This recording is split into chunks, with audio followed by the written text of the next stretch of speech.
Welcome, everybody, to the Chafing Armor podcast, where we scratch your itch for fantasy roleplaying.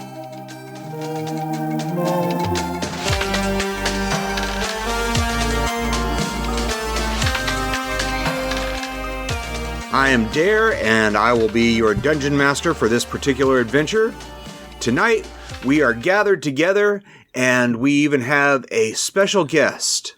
But first, Dungeon Master Mike, would you introduce yourself, please? Well, hello there, everybody. I am Michael, and tonight I'll be playing Willowand. Willowand is a wood elf druid and doesn't know what's going on, but is happy to be here. Excellent. And next we have James. James, would you introduce yourself, please? I will be happy to do that. Hi, I'm James, and I am playing Xok of the Feywild, a changeling barbarian who has some identity issues. Fantastic, and we look forward to more of that. Next we have Riley. Riley, would you introduce your character, please? Hi, I'm Riley, and I'm playing Honey Robin, your favorite Plasmoid monk, here to chat with you, keep you busy and distracted while having fun, slashing monsters, causing blood. Excellent. The more fast-talking blood, the better. Next we have Izzy. Izzy, would you introduce your character, please? Good evening, everybody. My name is Izzy, and tonight I will be playing the role of Hob Silver-Slinger, a half-elf artificer, extremely divorced and looking for new business opportunities in the realm of adventuring. Fantastic. And finally, the topping on top of the cake, we have our guest, Idlywylde. Would you introduce yourself and your character, please? Hello, I'm Idly.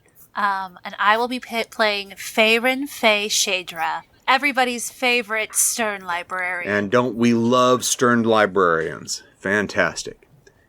So, it has been a while. We have been off adventuring with side quests.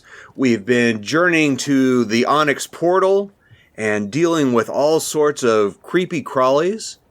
But now we come back to Duzamont, the city of libraries.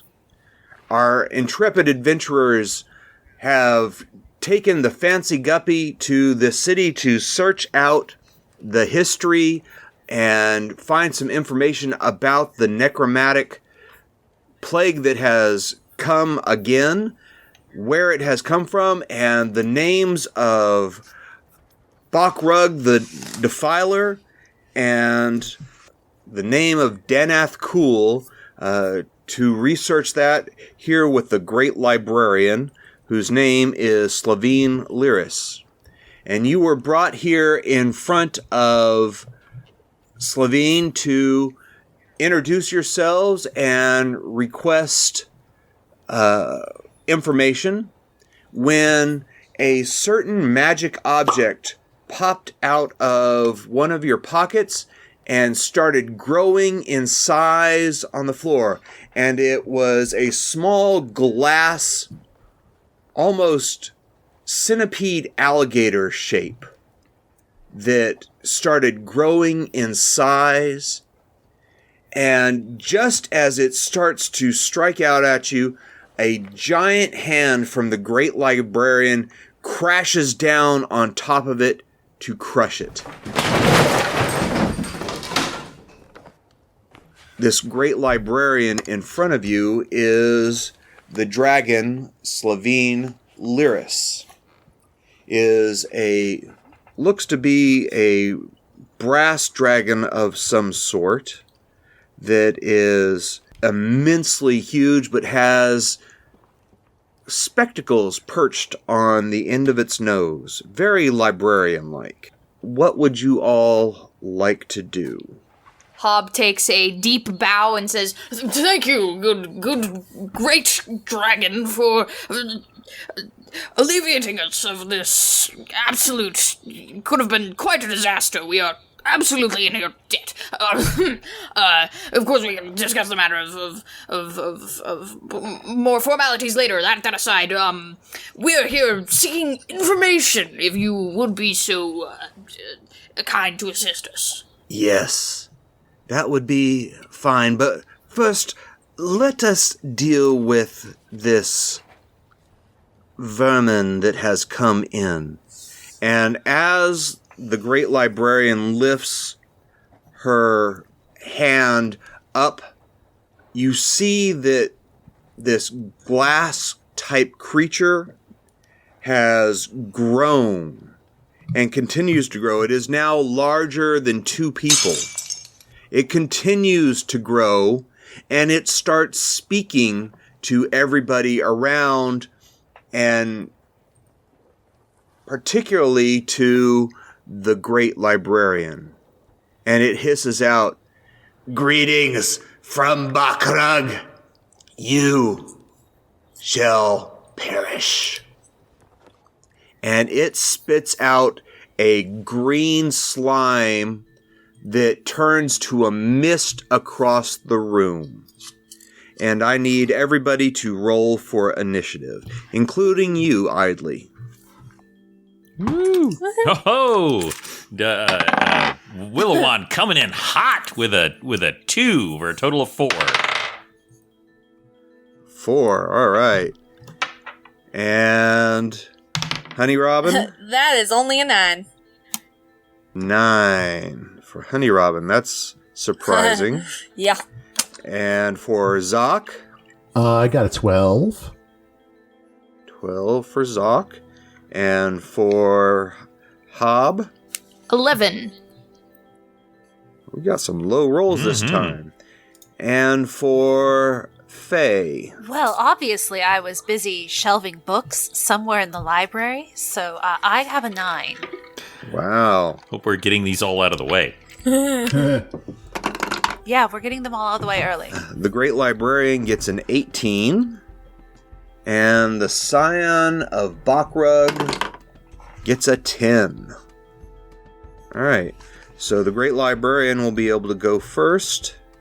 And then it will be Hob. And then the Scion of Bakrug. And... oh, no. I take that back. Great Librarian, then Xok.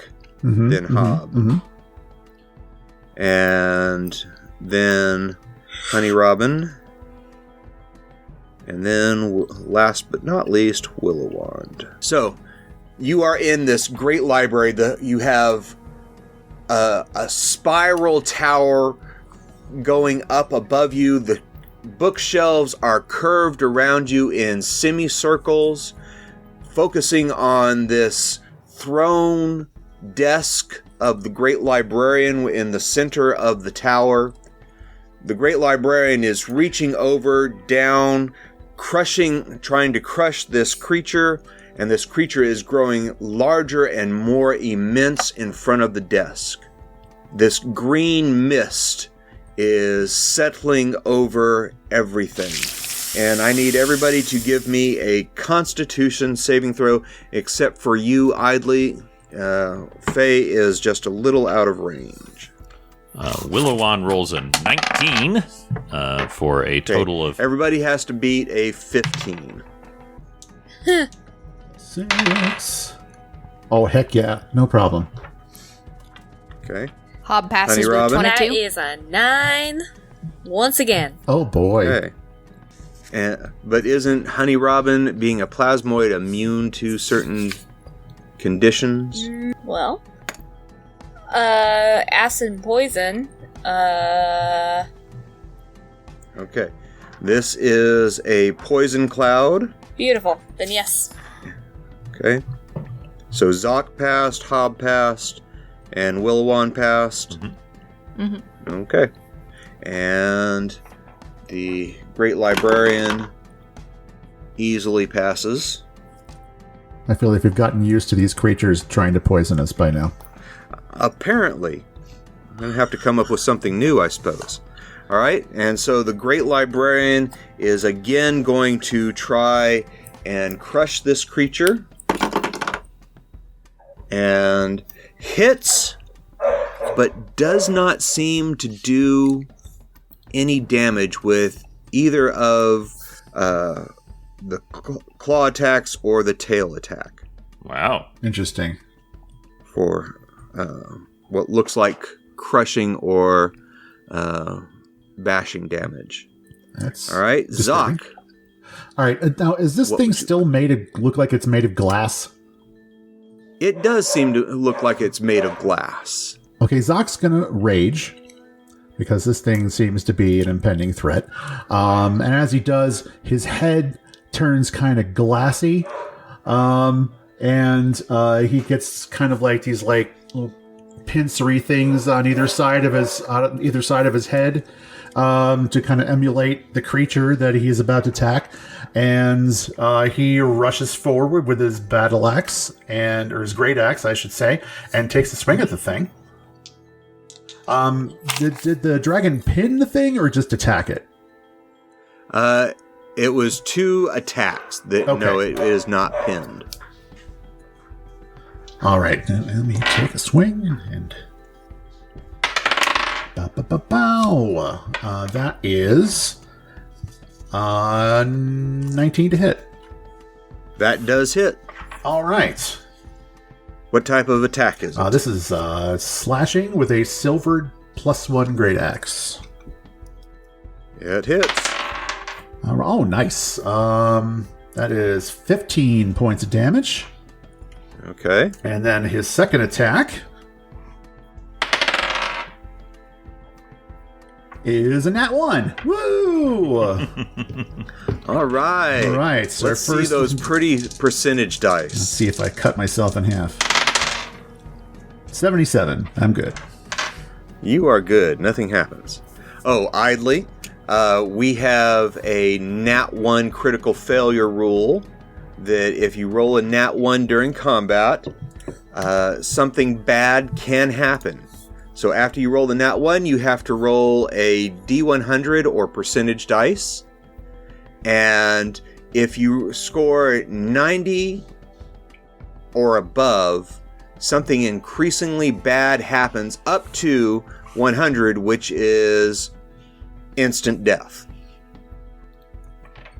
So, don't roll nat ones. Yeah. DM, add 2 points of damage. I forgot to add my 2 points from my rage for bonus to my damage for the first hit. So, all right. So that 17 points of damage. And I will shuffle to the side, so I can make space for anybody else that wants to jump in and do something. But stay within melee range. Yeah. Well, you're easily all within melee range. This creature is getting larger and larger. It is now about the size of a large camel or a small elephant. Ooh. Yeep. Okay. And next is Hob. Gracious, I thought that thing was killed! Let's see here.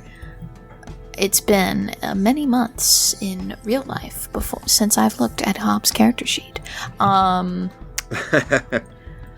is going to pull out is going to take a little step back and fall back on their tried and true. They raise their hand, raise one hand, and in the other reach deeply into a tool pouch. And as their hand comes out of the pouch, an eldritch cannon begins to materialize. This is their action. This cannon comes out as a big frickin' steampunk flamethrower, basically, is what's coming out of here. As their bonus action, and big frickin' honkin' steaming steampunk flamethrower with mechanical wings and mechanical chicken legs, of course. Of course. Wait, no. As you do. The wings are cosmetic. I'm looking back at this thing, at this sheet, but it's very important to Hob that it does have cool wings. And their bonus action is shooting a 15-foot cone of fire at this disgusting little monster. Well, disgusting big little monster. And that will be a dexterity saving throw. All right. I'm glad I stepped aside. And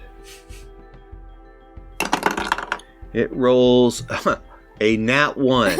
Oh my goodness. Woo! I thought we were done with this shenanigans from last 100. time. Let's see. 100. Oh, there's no right. 100s from a saving throw. Oh, that's true. That is a 62. It means right. it dies instantly, actually. Yeah. Yeah. I'm sure. All right. No, It'll- it takes 9 fire damage. 9 fire damage. And you 4. notice as the fire washes over it, it glows, but it does not seem to take any damage. Ah. Beautiful. Hob pouts and twiddles Okay. their mustache.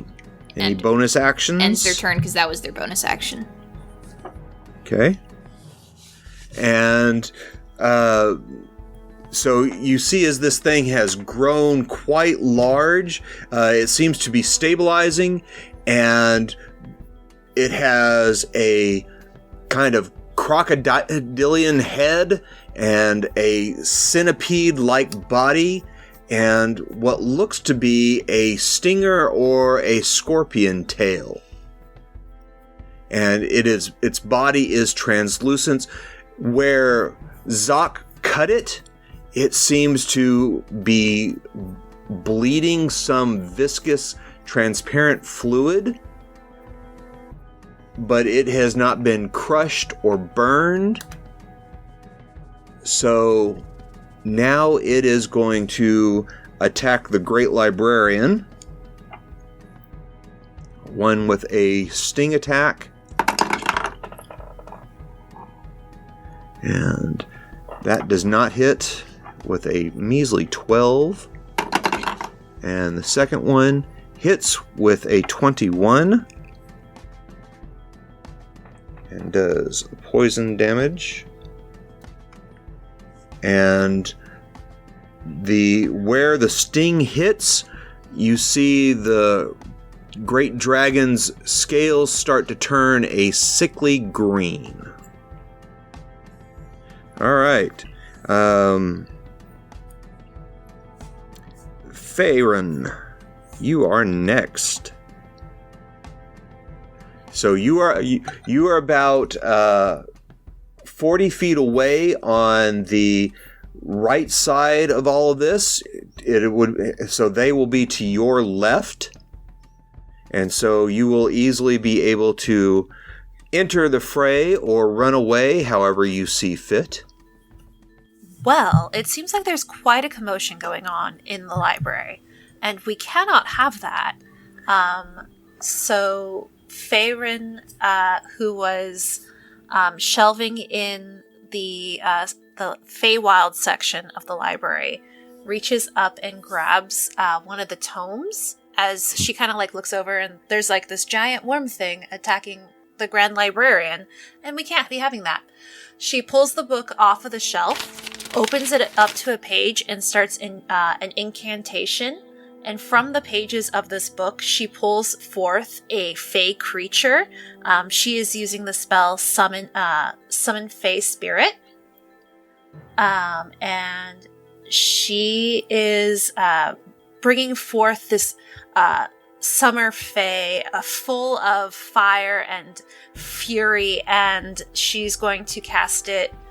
Let me check the range on that real quick, because it's been a hot minute since I've used this spell. She's going to cast it right in the middle of the fray.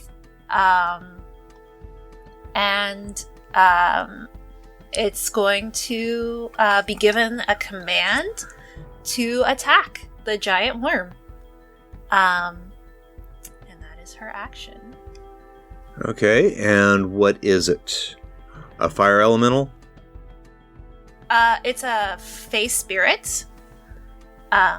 Yes. It just, he's reamed in flame, but he is not of the flame himself. And does he get to attack the turn he comes into play? Yes, he does at the end of my turn. Let me see if there's any other as her bonus action, there's almost like this calm hum around her as she starts to hum with the energy of Blade Song.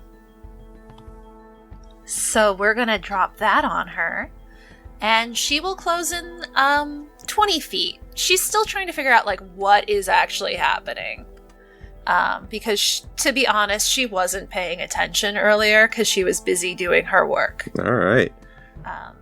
Very good librarian. He's gonna... Very good librarian.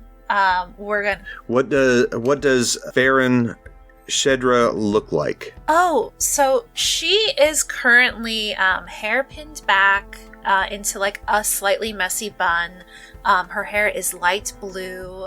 She is a high elf. And she looks like a very stern 40s. And her outfit is in the colors of the Grand Librarian's favorite shade. She is trying to curry favor so that she can move up in the ranks. Fantastic. So this very severe but studious librarian comes forward and calls forth this face spirit, and now the face spirit is going to do what? It's going to attempt to stab this creature. I'd like to take just a quick second, and I'd like to talk to Idly, because Idly, you do some kind of fun stuff with Dungeons and Dragons and making stuff, and I'd just like to talk to you about that. Would you tell us, what do you do? Sometimes it feels like, what do I don't do? I do some cosplay on TikTok. I make chainmail, and I stream D&D stories on several different channels. And I just love storytelling and engaging in a fantasy world where everybody has the power to help other people. Oh, I love that. But you are not going to get away without describing some of this chainmail, because I have seen it on Instagram, and I need for people to know like what kind of chainmail pieces you have made. So some of the things I make can range from basically earrings is one of my favorite things to make, and those are the easiest to get because I actually have some ready-made. I also have made pauldrons, which is my favorite thing to make. I make them commissioned, and they're designed just for you. I also have made some baldricks. I've made my own scale mail halter top, as well as I have made for my own personal self a full chainmail skirt, which I don't recommend for any other hobbyists to do within their first couple months of picking up a hobby. I absolutely love it, but I understand how it might not be for absolutely everyone. I understand. Now, if someone was to commission you to make some amazing chainmail or get one of these ready-made earrings, where would they reach out to you to do that? So the best way to get a commission piece is to just talk to me. I love designing individual pieces. It's one of my favorite parts of the process is actually making something for the individual. So what you're going to want to do is you're going to want to reach out to me on my social media directly, and you're going to talk to me. I'm not that scary. I promise I don't bite. And we're going to talk out what you want. So you can reach me at Instagram at wild.hearts or on TikTok wild.hearts. For the ready-made selection, you're going to want to go over to my Ko-fi page, which is in my social media links. And from there, you can purchase individual pieces that have already been made. So you don't even have to wait. You just have to wait for me to go to the post office and ship them. I love it. I love it. And all of those links will be in the show notes for today's episode. But I can't recommend enough y'all go to, at the very least, Idly's Instagram to see some of these amazing pieces, but also go to their Ko-fi to buy them immediately.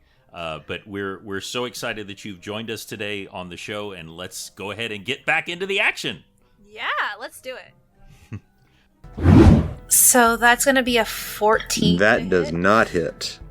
It stabs out, and this whatever weapon it has materialized does not seem to have quite solidified enough yet, and just glances off this hard, chitinous exoskeleton of this glassy creature. Honey Robin, Alrighty. We are gonna go ahead and try and attack it. Let's get that rolling. So that is gonna be a 16 to hit. That does not hit. Interesting. Alright, well, moving on to the second attack. Does not hit, I can bet that. Alright, and then for... let's see. I do not have a bonus action that will be helpful right now. Then we go to Willowand. All right. Favorite wood elf. He looks around and he looks to this new librarian and he goes, I am so sorry about the cleanup. And he takes out his quarterstaff that has been enhanced by the wonderful merchant that they encountered back in the city. And he slams it on the ground once, slams it twice, and starts spinning it. And as he spins it, he casts Wind Wall. And the purpose of this is, one, to damage this glass creature and hopefully blow him apart. But the main purpose is to blow away this poison that is in the room. And so he is going to cast Wind Wall in such a way. He's going to try to do it so that he doesn't hit the dragon as well, but he figures the dragon's pretty beefy and can probably take it and would prefer the poison not hit everybody. So the glass creature needs to make a strength saving throw of 14. Okay, what type of damage is it? This is bludgeoning damage. Or bludgeoning. And I knew that might happen, but my question is, does it blow away the poison? The cloud is dispersed. It was quickly dispersing from around, and so yes, all right. It does work. So I at least did something, and now I know it doesn't take bludgeoning damage, which I suspected, but I wanted to get rid of that poison because it affected everybody potentially. And that is my turn. Okay, and we are back at the top of the order, and so the great librarian rears back and places a hand on its wound and casts some sort of spell to draw the poison out, and then turns towards this creature and casts a magic user's favorite spell, which is Magic Missile, and hits, and you see 8 magic missiles come out. And so it is hit by a whole bunch of magic missiles for about 25 or 26 points of damage. Ooh. There is like a little golf clap from every from Faye because she thinks that's a fabulous spell anyway and is still trying to get that promotion. Xok, you are up. Xok is trying to deal with this wind that come up from him suddenly. But he is very focused on trying to destroy this thing. All he can do is just make these like guttural sounds that sort of sound like whatever noise that this creature is making. But he's very focused on this, and let's take a swing at this thing.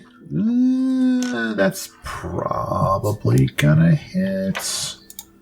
Doop. Yeah, it's a 23 to hit. Oh, that definitely hits. All right. And that is 6. That is 15 points of damage. And he will take his chipping away at it. Second swing at the thing. Not as great. Yeah, that's only a 12. Bummer. That does not hit. That you swing wildly, and as your barbarian is trying to make all these sounds, your second swing just whiffs on by. Yeah. All right. And then he just growls at it and says, "Stupid glass! Stupid glass!" I think we've almost got it, guys. It's coming along. And Hob, what have you come up with? Okay, so What has the Artificer come up with for this time? no crushing, bludgeoning, or fire damage is what we know right now, right? Seems like Yeah, at least no non-magical. bludgeoning or fire damage. This better work because I've only got one more. This is my last level 2 spell slot. Because that's definitely, spell slots are definitely diegetic, definitely. Hob is going to pull out a little... It looks like, in their Artificer toolkit, it almost looks like a little triangle tool. They're going to sort of aim it upwards, sort of closing one eye, sort of making sure that only the head of this little jerk monster, I keep saying little, this very big jerk little monster, in this triangle, and they're gonna go ding-ling-ling-ling, which is very scientific Artificer stuff, and the 10-foot radius sphere centered on this creature. I'm assuming that doesn't touch anybody else. Honey Robin and Xok are pretty close to it. They're close-in fighters. How tall? This creature's kind of tall, right? It's very tall. It is reaching up. It is well above your heads, about twice your height. I'm gonna say a 10-foot radius sphere encompassing its head. It needs to take a Constitution saving throw because I have just cast Shatter.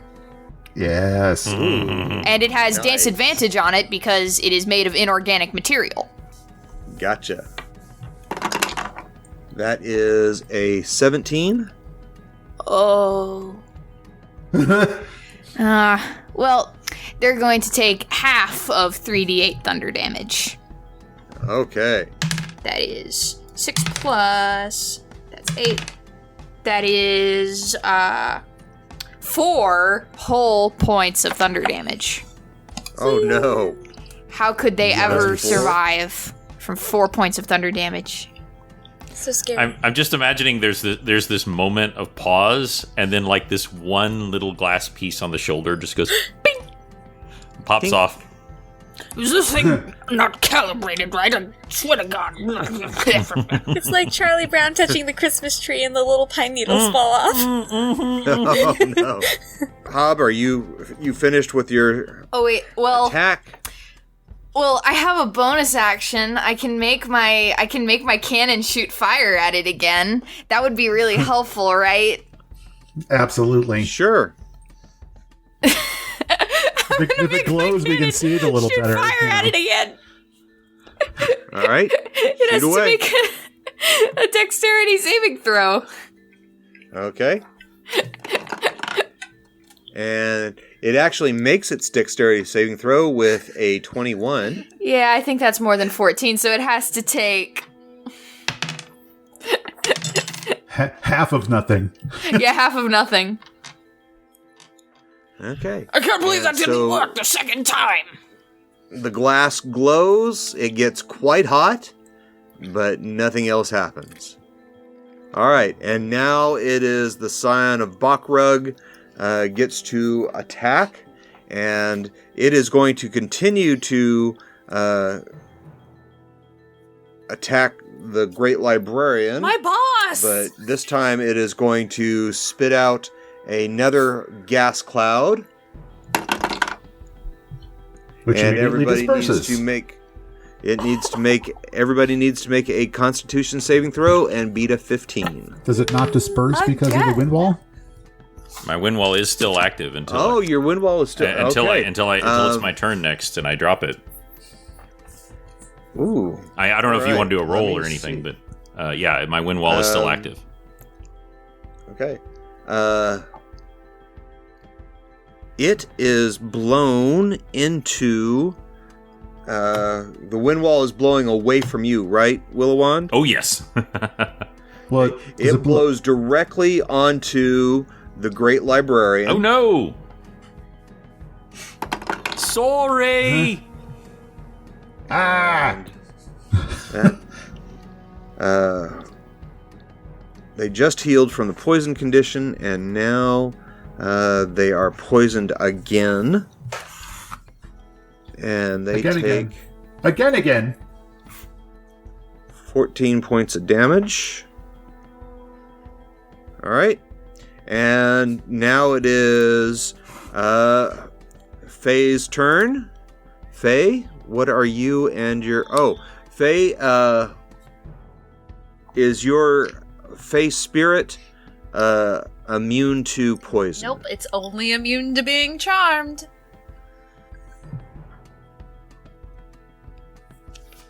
If it is not, it needs to make a Constitution DC 15 saving throw or be poisoned. That'll be a 6. Oof. It now suffers the poison condition and will take 1d4 poison damage per round at the end of the Scion's turn. So that will be 3 points of poison damage. Okay. All right, it is now Honey Robin's turn. Alrighty, let's get to looking at this. She's gonna try and attack again. Oh no, wait, sorry, Honey Robin. It is Faye's turn. I almost skipped you, Faye. I apologize. Oh, it's all right. So you have your Faye spirit. You have your spells. You are far enough away that you were not affected by the poison cloud. What would you like to do? So she's gonna take a page from her boss's notes. You know, sometimes we take notes.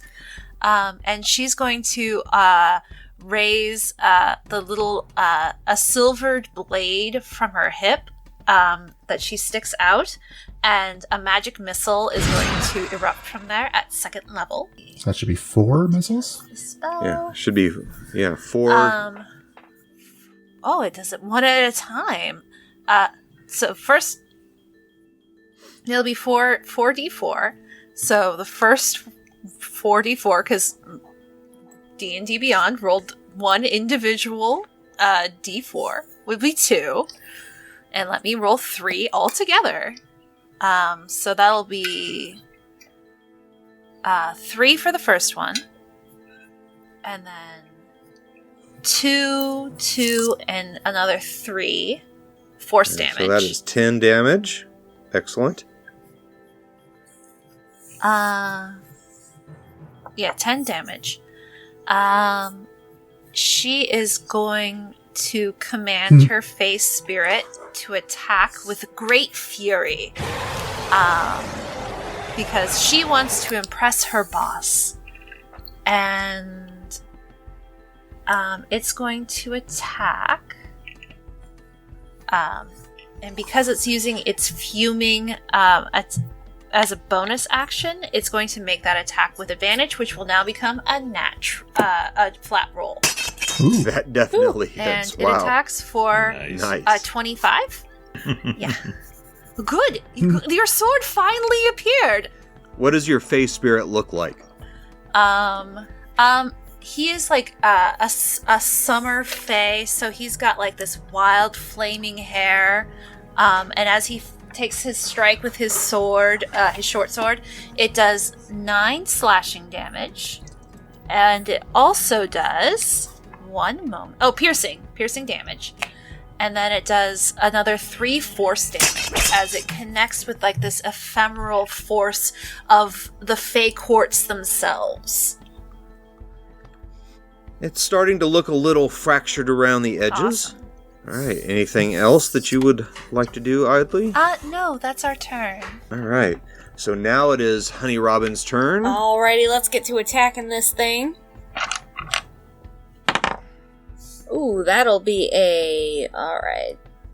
That'll be a 24 to hit. That Doing hits. slightly better now. Much better. Get my dice in order. And then that'll be 10 points of damage. Okay, with what? For unarmed hitting. Okay. As you hit unarmed, I don't believe do your unarmed attacks count as magic yet? I don't believe so. Okay. So unarmed strikes are Still, yeah, okay. I was worried about that. Bludgeoning damage, and so do not do anything. Alright, then we'll do the darts next. That will be a 19 to hit. That hits. Alright. That'll be 8 points of damage. Okay. That will be it for my turn. Alright. So Honey Robin throws some darts and chips away at a little bit of the glass. And now Willowand, you get to continue your attack. Well, I definitely could continue the wind wall because it did help with the poison, but it's not damaging the creature, and that's not taking care of the problem. So I look around me and see this beautiful library, and I remember a poem that I heard a long time ago, something about a reading rainbow. And I'm gonna reach my hand up, and through the skylight, a moonbeam comes down at the 3rd level, and I'm going to strike this glass creature as iridescent rainbows scatter off as I bring down the Wild Mother's wrath on this creature. They do need to save. Constitution saving throw of 14 for take 2d10 radiant damage. And that is another one. I'm going to have to use different dice, Michael. Wow. Ugh. And that is 17 points of radiant damage. Nice. And that is concentration, and my wind wall does dissipate. Okay. So, Willowand, you all see this beautiful glittering beam of moonlight stream down through the upper stained glass window of the tower and hits this scion of Bakrug, this creature from outside the known realities, and it just is lit up. All the imperfections in the glass, all the scratches and chips that you now see, and it is starting to look fairly chipped. So we are back to the top of the order. The Great Librarian is going to heal themselves again, and then is going to cast another magic missile spell, and that is 8d4 magic missiles for an impressive 27 points of damage. Well done, well done. You're doing great. Bless you. All right. And that looks like it has really taken some of the bite out of this creature. Big chunks of glass are blown off of it. And Xok, you are up. All right. Xok is actually just going to jump in the air and swing down as hard as he can, because glass breaks easier when you swing harder, right? Ooh, well, that's an 18 plus something, so that'll hit. I was hoping for a 20, but oh well. So that will be another 15 points of damage there. Wow, you are consistent. I know, right? And then my second attack, let's see if this one actually connects. Yeah, it's a 19 plus something. Sweet. That hits. And that will be... Ding. Aw, yeah. Let's see. Let me make sure I got my number right. Yeah, it's 20 points of damage. All right, so 35 points of damage total. And this creature is looking seriously hurt now. Hob, do you have something to put it out of its misery? Good grief, this absolute. How far am I from this creature? You're about 15 feet apart, 15 feet away from it. I'm going to do a little brisk trot up to it. Maybe get maybe 5 or 10 feet away. And they are going to rustle around both of their hands into their little doodad pouch, pull them out, and do a huge clap. And cast Thunderwave. Sorry to Honey Robin and Xok, because this is a 15-foot cube emanating from around themselves, and it is a Constitution saving throw. Okay. All right. Dang, I'm hot today. No problem. 23. Honey Robin? That is a 12 for Honey Robin. That does not succeed. My 14 saving bonus. And the creature gets a 12 as well. Well, y'all two are going to be taking 2d8 thunder damage and be pushed 10 feet away from me. And Xok is going to take half of this and not be pushed. Oh, fun. That is 2 plus 5, so 7 damage for y'all two, then 3 damage for Xok, and it lets out an audible boom that is for 300 feet around us, and unsecure objects within the area of effect are also pushed away, so paper is going absolutely everywhere. Books are falling off the shelves. The Great Librarian's desk is nearly shattered. Things are falling off. You hear books falling off the other side. You hear bookshelves all around shake and rattle, and books falling off. The librarians are going to have quite a bit of work left for them to do after this. Oh my goodness. And so this creature is almost shattered. It is not doing well, and so it starts thrashing almost like an alligator death roll. And I need everybody within 15 feet to give me a dexterity saving throw of 16 or higher. Oh boy. Come on, Fae Spirit. How do you like a 15? Nope. That will not save you. How about a 6?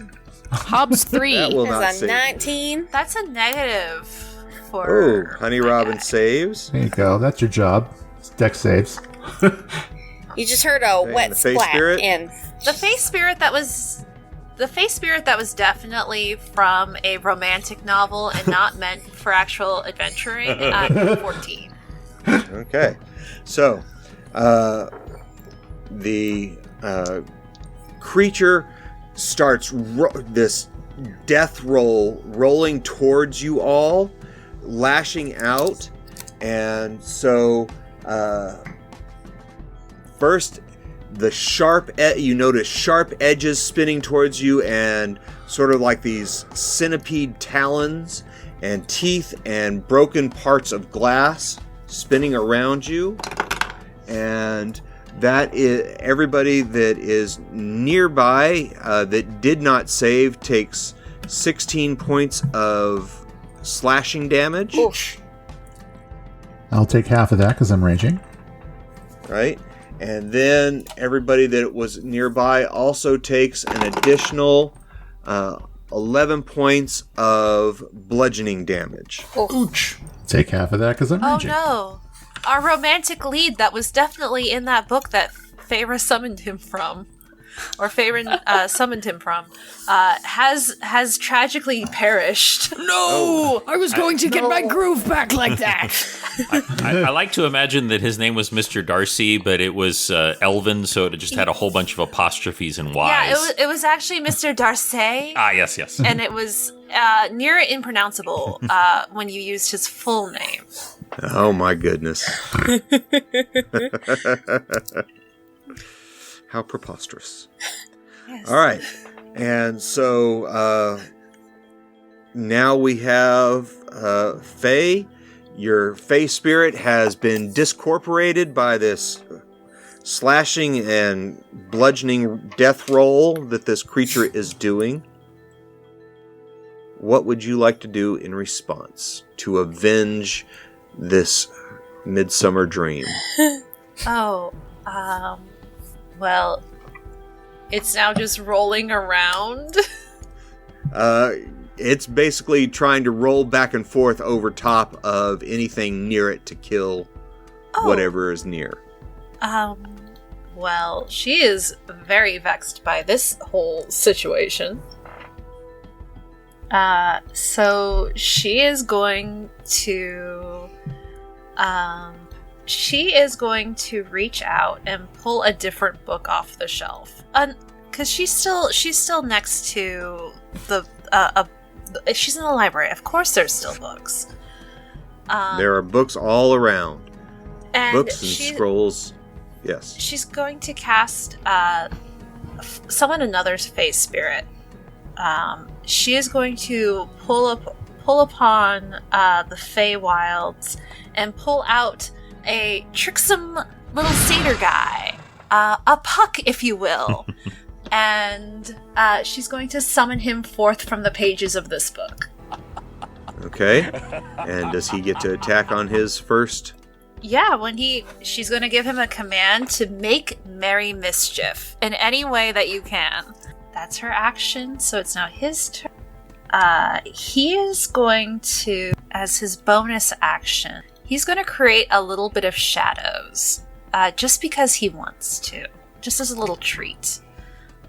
He's going to enwreath himself in a little bit of that shade, as he's going to dart in and attempt to cause some damage. A 10 does not hit. Puck, you're much better at mischief than you are at attacking things. You should probably stick to that. Okay, 10 does not hit. Yeah. All right, and so this Mr. Tumnus, or this satyr fawn that is dancing around with the shadows, is just staying just a little bit out of reach of this thrashing, rolling creature that is trying to take everybody with it. And so we come to Honey Robin. Alright, let's go ahead and hit it with the darts again. Try and get rid of it. And that is only a 9 to hit. You throw these darts, and this thing is just rolling so fast that the dart just glances off of it and doesn't really do anything. Is that all your attack? The next one is exactly the same. That is going to be a 9 again to hit. Absolutely nothing. Cannot happens. stand these dice right now. They're being put in the freezer at the end of the day. That's where they're going to go. And so we come to Willowand. Willowand, can you put this creature out of its misery? I would love to. However, one thing I forgot to do, which I did just now, was make a concentration roll, which I failed. So my original moonbeam has sputters and dies as I am thoroughly crushed. I've now got 16 hit points left. But I'm looking at this creature I take a few shards of glass out of me that are just sticking out of my leather armor, and I'm just going to thrust the shards forward and cast another moonbeam heading straight for this monster's head, directly from these shards into its face. Unfortunately, it is at a lower level, but the creature must still make a Constitution saving throw of 14, or take 2d10 radiant damage. It makes its save with a roll of 12 plus 2, so that is a 14. All right, and so that is 13 points of damage, halved to 6. So 6 points of radiant damage. Okay. So you managed to knock off a couple of pieces of glass while it's rolling towards you and thrashing. Anything else? There is nothing else that poor Willowand can do. He is staggering and not doing well. But he is, he's just gonna keep maintaining this moonbeam so he can keep striking it with it on the next turn. Okay, and the Great Librarian looks as if they are getting ready to cast a spell and is still a little green around the scales and is not necessarily looking good, which is surprising for a creature that size, and is not going to do anything this turn because of its constitution. So, Xok, you are up. All right, let's see if we can finish this thing off. All right, he sees the poor dragon getting sickly and is like waiting for it to do something and realizes nothing's going to happen. So he just runs forward. He's actually going to try and leap onto the thing so he can just like find the perfect spot to strike and finish this thing off. So I imagine that would be, we call that an athletics check, perhaps? Well, athletics or acrobatics, either one. Okay, let's do athletics. That's a 17 for athletics on that. That'll do it. All right. So he's not difficult to get on this giant creature. Right. And then he's just going to aim for the back of its neck and try and sever its spine and put it out of its misery. If it has a spine. It's made of glass. Let's see. That is an 18 to hit.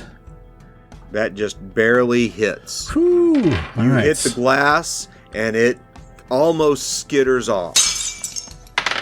But you hit it. And that, I'll be him. It's another 15 points of damage. All right. You take off a huge chunk. All right. And he's going to aim for the exposed area he just hit and take a second swing.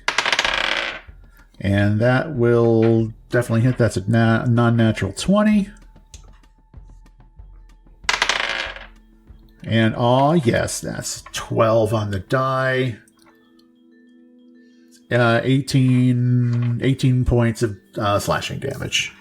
All right. So, Xok, tell me what it looks like when you shatter this magical construct. All right. Since it's a magical construct, it's when he makes that second blow to the back of its neck, the thing just freezes as if its essence has just left it, and the cracks spread from the spot of the neck and just go all the way through, just like little streaks of lightning, all through the body and through the head, and then as it reaches either end, it just shatters into thousands of pieces and just spreads out on the floor.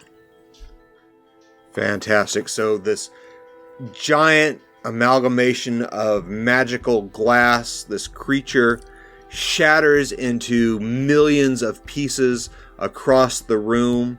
I need Honey Robin and Hob and Willowand and the Fey Spirit Fawn to roll me a dexterity saving throw. Oh no! That is 6. That's a non-natural one. Non-natural one? I have a dex minus Okay. 1.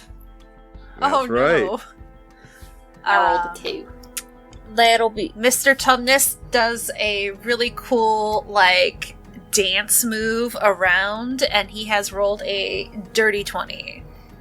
I think he's knocking away the glass shards with his red scarf. Yeah, it's like almost the Matrix, but instead it's like this little satyr guy. Yeah, it's the Gotrix. All right. Honey Robin, what'd you Honey get? Robin gets a 14. You see all this glass. It's not super dangerous, but those of you that did not save, you take 4 points of slashing piercing damage. 4, you say. 4 points. The four, you say. All right. And so combat ends, and everybody is just stunned by the last minute of this creature having grown up And they're all staring. I believe it was in Hob's pocket that had the you had brought it out of your bag of holding. I have no idea, but probably. And so they are all staring at you as if you might have possibly come here to assassinate the great librarian.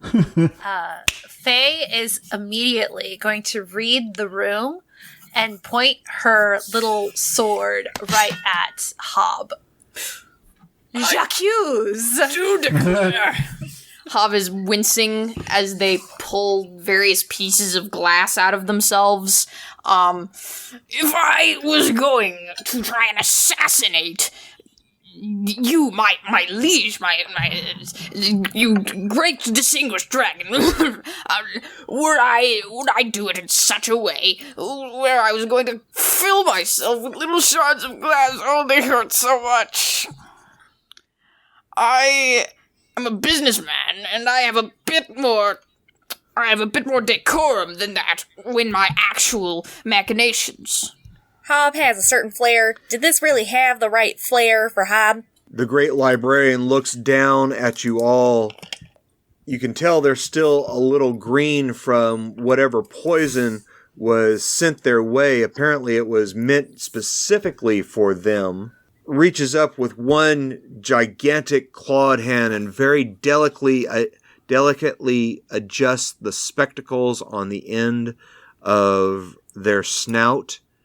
And this great head lowers down till it is almost right in front of you, Hob, over the desk, stares at you, and give me a persuasion check. Hob gets this doe eye, sort of. That is 17.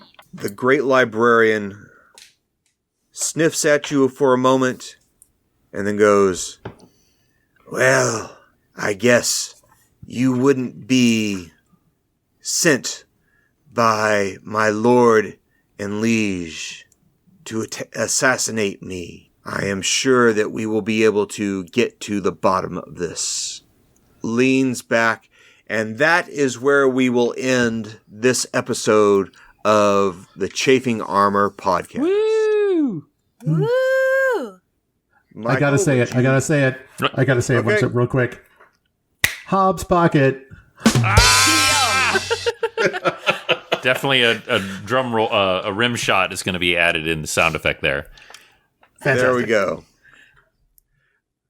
Michael, would you tell everybody where they can find the Chafing Armor podcast, please? Well, I sure can, friends. You can just go to your local library and ask your nice librarian, say, "Hey, are you an elf?" And they'll say, "No." And you'll say, "Are you really?" And they'll say, "Oh, of course I am." But if you don't do that, you can also go to patreon.com/chafingarmor, where you can get all sorts of extra goodies, cosplay extras, and advice on how to make amazing characters and NPCs. You can find that all and join for free at patreon.com/chafingarmor.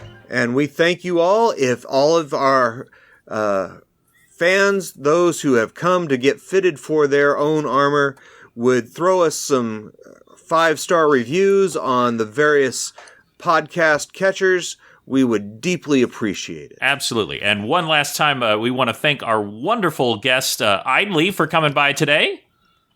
Golf clap. You're very welcome. Thank you for letting me darken your library. And Idly, can you mention a couple places where people can find you online?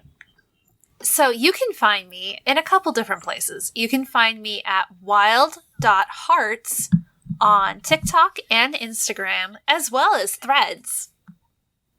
Wonderful. And all of those links will be in our show notes, but we're looking forward to seeing you in the next episode, and I'll let you wrap it up, Dare. Again, thank you all for being here. Idly, thank you for joining us and for helping out, slaying this horrible, horrible creature from the outer worlds. And we will see you next time. Goodbye. Bye-bye, everybody.